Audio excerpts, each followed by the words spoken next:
A great afternoon, everyone. Welcome to another video. And today we're talking about prop bets. What I'm going to cover in this video is what is a prop bet, why there's a lot of value in the prop bet. We're going to look at specific examples from the Super Bowl 56.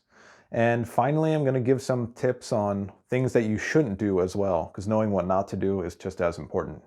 So with that being said, let's get right into it. So the first question we have to answer is, what is a prop bet? So a prop bet simply just stands for proposition.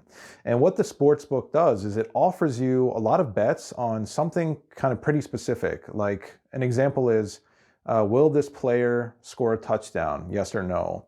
How many receiving yards will Cooper Kupp get? Will it be over 100 or under? And one of the great parts about prop bet, and the reason there's a lot of value in it, is because it targets a very specific part of the game. So instead of you having to worry about betting a spread, which just says, will the team win or lose by a certain amount? And when you come up with your own number of what that actual spread should be, you have to take in a lot of factors, right? Like think about the defensive line. How strong are they? If there's an injury kind of on the left side, how does that affect what the other team is going to do? Then figuring out, does the defense run, like a cover one, or how does the offense, function at its best? Are they very run heavy? So there's a lot of aspects that go into it when you come up to handicapping a game. So with a prop bet, you can look at something very specific, like a wide receiver, especially the number one wide receiver like Cooper Kupp or Jamar Chase for the Rams or the Bengals. And the props will ask you, something like, will Jamar Chase get 5 receptions in the game? So all you're worried about is understanding that offense and then how it runs. And because he's a number one, right, that makes your whole decision process easier. But with all that being said, remember the most important thing to any bet is what are the odds? Because if you're getting good odds and your projection and the number that you come up with is better, it's a good bet, regardless of whether you win or lose.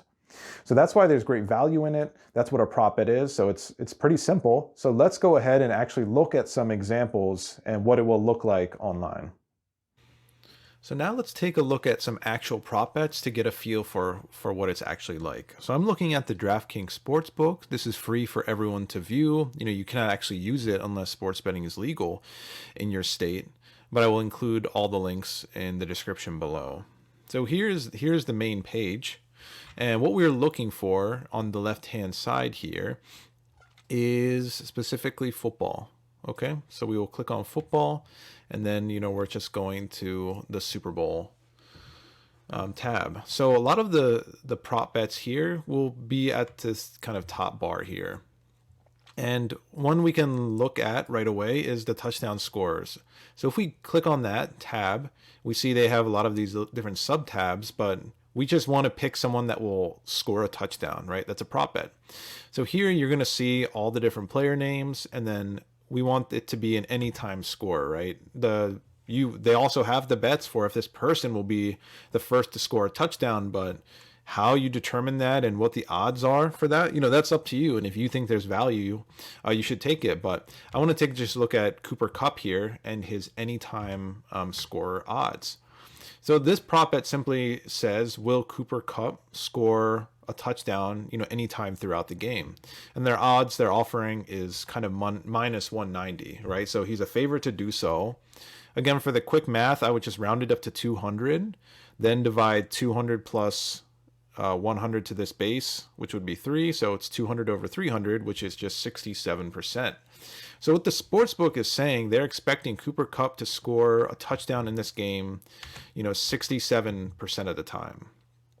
And once you have the sportsbook's probability, right, or percentage, you should compare it to whatever your own is. So if you decide that this really should be minus 300, which minus 300, right, 300 divided by 400 would be 75, you think there's a 75% chance, then this is a profitable bet. How awesome is that? And that's all you're worried about. Okay, so if we look at another example let's look at Jamar Chase, right? Because he's the number one receiver for the Bengals. He's at plus 100. So again, do the math. It's plus, so it's an underdog, but when it's just plus 100, it's exactly, 50%. So you just do 100 divided by 200, and it's 50%. That's pretty interesting. He is the number one wide receiver. He gets a lot of targets in the red zone. He's very fast and can blow by corners. So if you think there's a 60% chance that he scores a touchdown, this again is a profitable bet. So those are just a couple examples. We can look at other ones as well. So how about the rush receiving props?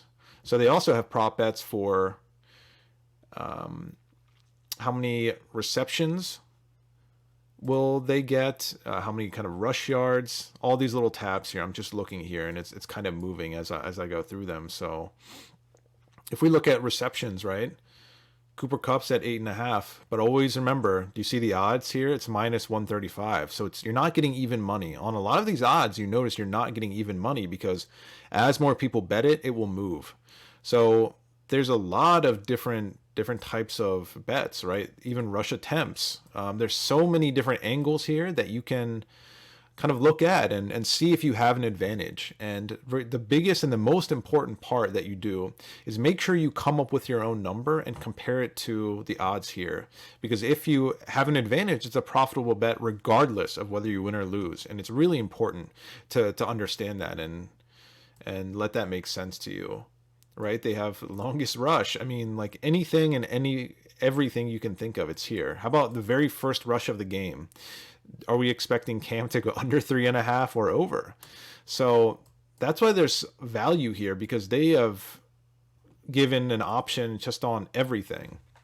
And while we're here, let me also show an example of what like a bad prop is, right? So a prop, again, it's just a proposition, so it's betting on anything. And there's a lot of people that I've heard of that like to bet on like the coin flip. They will say will it be heads or will it be tails?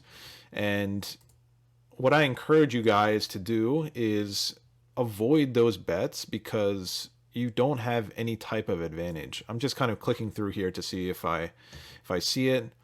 So here in this example, right? One is, will the Bengals win the coin toss and win the game, or will the Rams win the coin toss? There's just all their like weird bets, like why will there be an octopus? Like what the heck does that even refer to? And why are you getting such ridiculous odds, right? So if you bet 100 on the yes, you're winning 1,400. I mean, wow. Okay. But the no, you would have to bet $2,500 just to win 100. That's terrible. So how do you even begin to handicap this? That's why just be careful with what you are betting on, right? Because it's very tempting to go through here and just start placing a lot of bets. But remember, if you don't have an advantage, it's a bad bet. I mean, look how crazy this is too. The color of the Gatorade poured on the winning head coach. I mean, do you have some inside information knowing that it's going to be purple? Because if you do, then you're going to make a lot of money. But again, there's kind of no advantage here. So those are just some examples, and I hope it was helpful. Thank you. Yeah, so as you can see, there's a lot of different prop bets covering a lot of different areas of the game. And what I really encourage you to do is don't get caught up in trying to bet really silly things unless your whole goal is just to bet for entertainment, which if that's what you want to do, that's great. Do it, have fun, enjoy it. But if you're trying to do this long term and you want to make money over the long run and create profitable bets, it's really all about comparing what the sportsbook odds are to yours. And if it's good and you have an advantage, place that bet and know you made a good bet. And it's really that simple. So the other tip that I want to give is when it comes to playoff times and the Super Bowl, it's completely do or die, meaning if you lose that game, you're out. So coaches and teams really focus a lot of their targets and their offense through their main components. So for the Rams, it's going to be Cooper Kupp, right? He's your number one wide receiver. And for the Bengals, it's Jamar Chase. So you want to look at the receiving yards, the touchdowns, the targets, and see if those make sense to your projections. So definitely take those into consideration. Like and subscribe if this content is something you like and you want to see more of that. And guys, best of luck. I'd love to hear what your prop bets are and which ones you like for this upcoming Super Bowl. Thank you.